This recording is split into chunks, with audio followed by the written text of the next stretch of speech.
Hello everybody. In this video we're going to take a look at how to beat the Act 3 Elite, the Giant Head, using a fully upgraded Defect. Relics in play, I get energy every 3 turns. If I play a power card, it reduces a card to 0. I start with my Ball Lightning. If I play a bunch of attacks, I get some dexterity. Double the effectiveness of potions, obviously a great one. And then deck-wise, this is a very, very unique deck. The way that I built this deck is, with few exceptions, the only cards that I picked were channel cards. So almost everything is channel related, except for the times when there were really good power cards that I want to include in there. So I have channel, channel, channel, channel, channel, channel. Everything is doing good. And then the last few basic cards that are in there. The only risky part of this deck here is that I'm using the Runic Pyramid. If you run into a boss that can throw a lot of really bad status effect cards at you that aren't ethereal, they can clog up your hand and ultimately you wouldn't be able to draw, and then you just lose by default. Hasn't happened yet, but this deck has been really, really great about cycling through cards and combining the various channels and stuff. Keeps a really diverse skill set up in terms of attacking and defenses, as well as building up and stockpiling darkness as well. So the only thing I don't have is I don't have plasma. That's okay. I have a couple of energy-based cards in there to double my energy, as well as the turbo to boost it. Combined with this happy flower, I haven't had any real issues yet. Giant Head is no joke. You get a bunch of free turns, and then he just wakes up and he starts pounding you for the most part. So if you don't have high damage output or extremely high blocking, he's very, very difficult. With my deck, it should be a pretty straightforward win, particularly combined with the potions I have. I have essentially 5 potions to work with: Dexterity, Mass Channeling of Darkness, and then 3 more that I don't know what they would be yet. But once we get rolling and we play,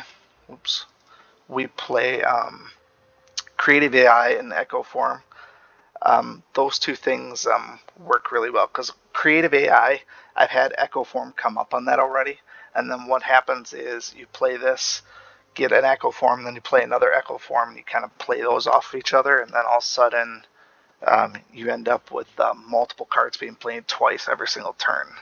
And then the power cards are great because they are indeed powerful. So to open this one up here, obviously we want to get some lightning channeled out there. And ultimately, I'm going to play at least one of these to get some card draw.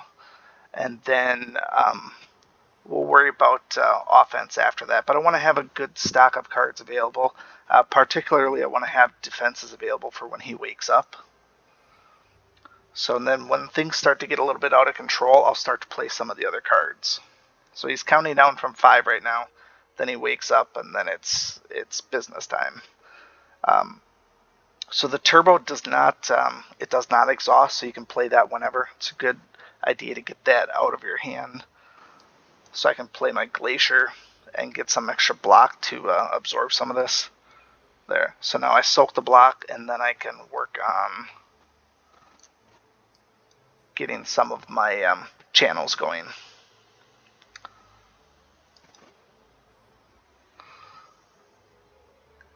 Self-repair I tend to save until after I get the ethereal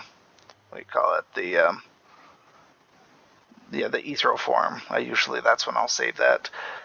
So now I'm at a point where I'm going to double the energy. Usually I wait for this until I get that power card out there, but I want to start getting some cards out because we're running out of turns here and he's still attacking. So we want to make sure that we get enough stuff out there that's going to be perpetuating some items here. So I'm going to use Recursion to get one little hit of block, and then it's going to channel and get 12. Then I can use Defense to get the last one. And now I can just use some of these strike cards. And then I can save these here. I want to let these tick one more time, and I don't need to use this yet. So I'm just going to keep these cards in my hand. As long as I'm not drawing to the point where I'm not drawing, I'm sitting fine. I want to save these for the best possible moments. Getting the extra little damage out of these here is definitely beneficial. Alright, so now he's not attacking. Put some damage on him. Take the card draw this time. There's my creative AI, so I can play that the next turn. And then Echo Form is coming too, so they're coming. It's just a very, very, very, very slow first round.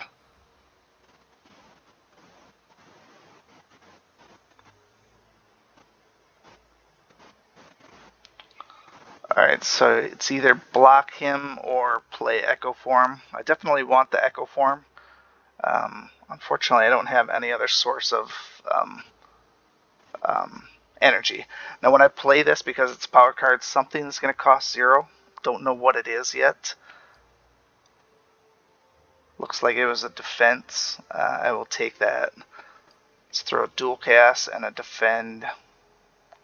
And then next turn we should be a little bit better. He's going to hit me pretty hard here, but we'll be alright with the self-repair coming up next turn.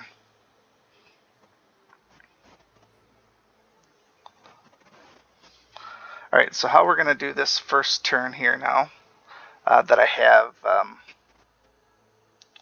what do you call it, the Echo Form. I have to play Creative AI because I feel like that is a good one to have 2 at the start of every turn. Yeah, it's expensive, but it drops a couple things down to 0. Self-repair gives me another freebie. Defend. Cool-headed. And now we're blocking for a good chunk. We have 6. And not a lot. He's still going to hit pretty hard. But now we have a lot of stuff going with 2 power cards every turn, as well as first one you play is a double. So now we have a couple things to keep in mind. The double play, as well as the 2 power cards are going to give stuff for free. I think channeling 2 lightning is always a good one. However, we don't have multiple enemies.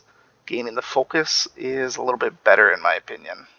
So we'll take the 2 out of the focus there, bump that up a little bit, and now we can start playing some of our freebies. Freebie there. Let's just start channeling, play, channel some more block. 36, 40, 44, 48. So we're covered.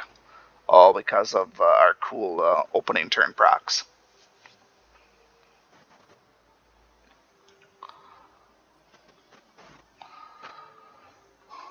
Alright, so now taking the orb slots versus something like mass channeling, that's a tough call.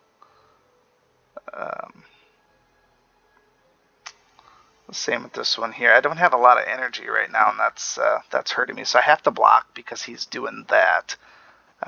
So I think what we're going to do is we're only going to save this one for once here. We're going to use this one here to channel some lightning.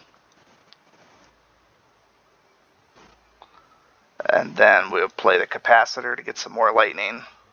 We'll play the electrodynamics to get some even more lightning. And we're getting freebies while we're doing this too. So block, we have him covered. And then I think what we're going to do is we're going to throw a rando out there to spend the more expensive ones. We could have played this at the start of the next turn, but ultimately I want to save my opening Echo Form for the power card that comes up. That's the smartest play, unless you draw something really, really good. So he's basically not happy now. It'd be great if I had this here's a great card. So now I get 2 freebies. So this here is going to prolong my fight for a while. Because now I got 2 buffers. And guess what? His big bad hit can't stop me now. So let's play our freebies. And he's going to be dead in no time.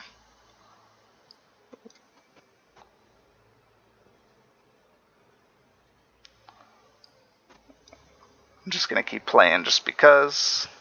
I'm going to save this for the next turn, but he's basically toast. He can't touch me through my two buffers, and he doesn't have that much health left.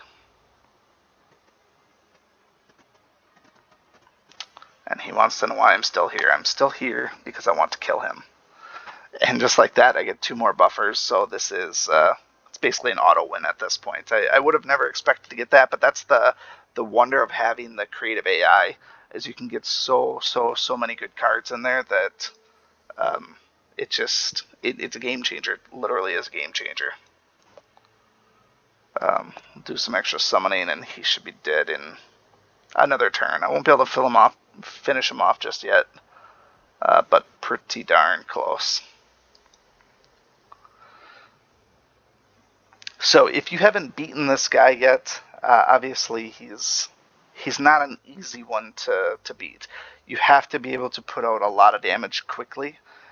Not everybody's going to get all of these buffers in there. You're just not going to.